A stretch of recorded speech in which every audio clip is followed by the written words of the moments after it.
O que é economia, né? Economia é a gestão de recursos escassos. Só que pensa, qual recurso não é escasso? O ar que a gente respira não é escasso, né? Tem ar infinito. Tirando isso, é tudo escasso. A água é escassa, você não pode usar muito, né? A madeira é escassa. Não por outro motivo ela tem um valor, né? Você paga por ela. Porque é um recurso que vai acabar, né? Se você usar muito, vai acabar. Não é infinito. Então, economia é a gestão de recursos escassos. Só que tudo é escasso. Então, economia é tudo. Então, vamos supor, a economia acontece em ciclos. Então, você percebe, por exemplo, que tem épocas no Brasil que a gente tem crescimento, que as empresas crescem, contratam mais pessoas, o desemprego cai pra caramba, aí as pessoas aumentam os salários, aí você consome mais, e aí você se alavanca mais muitas vezes, aí isso gera inflação. Aí começa o ciclo inverso. A inflação faz com que o Banco Central tenha que aumentar a taxa de juros, e aí as pessoas consomem menos, pegam menos empréstimos, aí de repente você vai para uma recessão. Então a economia é muito cíclica, né? E você como pessoa, você tem que tomar as decisões da sua vida levando isso em consideração. Então, por exemplo, eu estou num ciclo super baixo da taxa de juros, eu estou na mínima histórica da taxa de juros. Eu vou pegar um empréstimo a juro variável, que se a taxa de juros subir, no final eu vou ter que pagar mais a minha parcela, né? Então, assim, você tem que considerar isso para tudo na sua vida. Todas as decisões que você toma, elas têm que levar em conta a economia, porque senão você pode tomar uma decisão errada. Quantas pessoas decidiram empreender logo antes do início de uma recessão? E aí elas acham que não deu certo por culpa delas, por incompetência delas. Mas muitas vezes é porque o ciclo econômico era super ruim. Mas esse ciclo, ele é inevitável? Ele vai ser para sempre assim? Ou existe estabilidade assim. a longo prazo? Nunca. A economia, ela vai em ondas, ela vai em ciclo. Nunca tem estabilidade. Às vezes você está numa época de inflação acelerando, às vezes você está numa época de deflação, como a gente teve na pandemia. Mas o que começa? O que vem primeiro, o ovo ou a galinha? Vem a recessão ou vem a fartura? Como é que isso começa? Onde é que eu sei a origem dessa linha da economia? Pois é, não sei onde começou quando começou o mundo, a vida, eu imagino, mas basicamente o que os economistas dizem é que vem da própria psicologia humana. O ser humano, ele tem ganância e medo. Então, épocas que a economia está indo muito bem, você começa a ficar ganancioso. Aí você começa a consumir mais. Você começa a ficar super otimista. Então eu tô ganhando esse salário agora, eu vou ganhar esse salário para sempre. E é daqui para cima. Então eu vou consumir mais, vou trocar meu carro, vou me enfiar num financiamento de imobiliário a longuíssimo prazo, vou consumir um pouquinho mais, vou viajar um pouco mais. Aí aí as pessoas consomem muito, as empresas crescem e tal, aí depois vem a conta.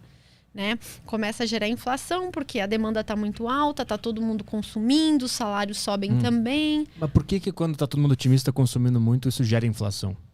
O que é esse movimento? Imagina que você tem o mesmo número de produtos. Lembra que eu falei que os recursos são escassos.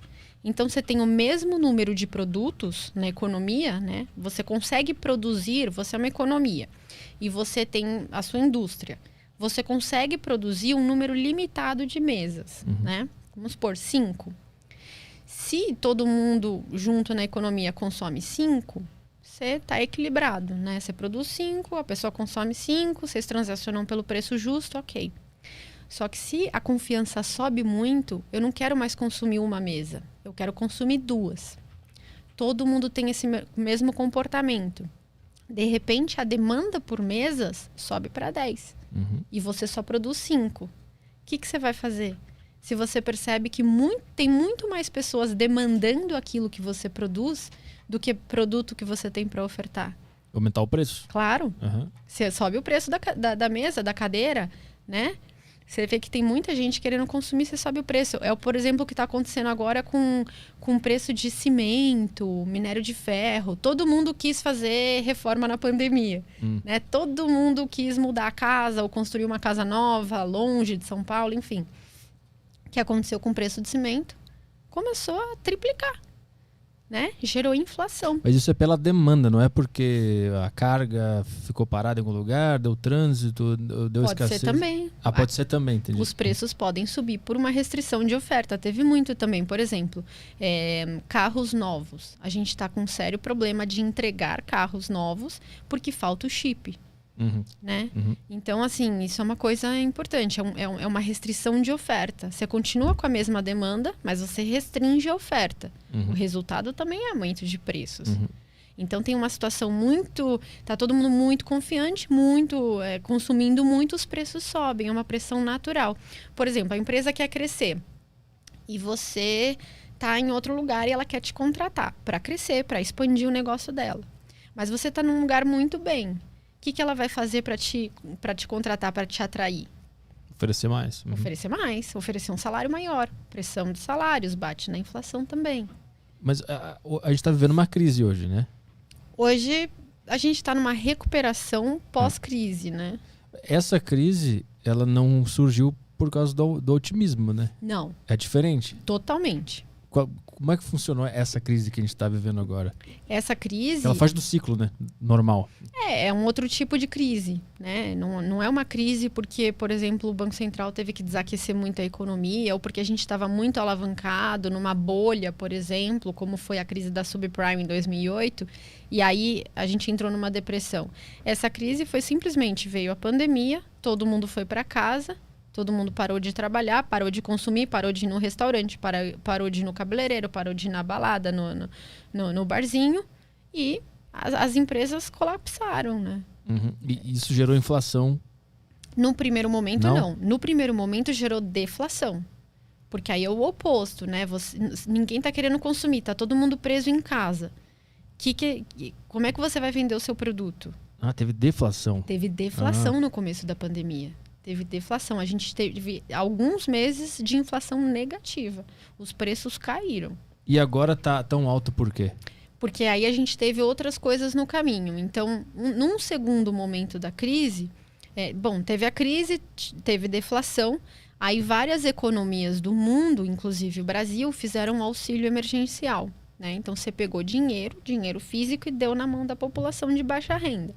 O que essa população faz? Consome, né? Tava todo mundo com...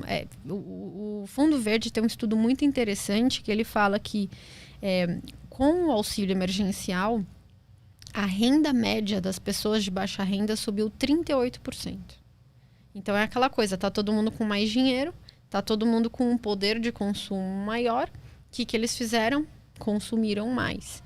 Então você vê que na época, vendas de supermercado disparou. E com isso o preço de alimentos também disparou. E isso aconteceu ao redor do mundo. O aumento de preço das commodities não foi só no Brasil, foi no mundo inteiro. Então o preço de alimentos subiu no mundo inteiro. Esse foi o primeiro impacto. Depois a gente teve uma desvalorização cambial, né? O nosso real, que era antes R$ 4 a cada dólar, subiu para quase R$ 6 a cada dólar. E esse aumento fez com que os produtos importados encarecessem. Por exemplo, gasolina e gás de botijão. Esse foi o segundo choque. E agora a gente teve o terceiro choque, que foi a crise hídrica, né? Então não choveu, as tarifas de energia elétrica subiram pra caramba.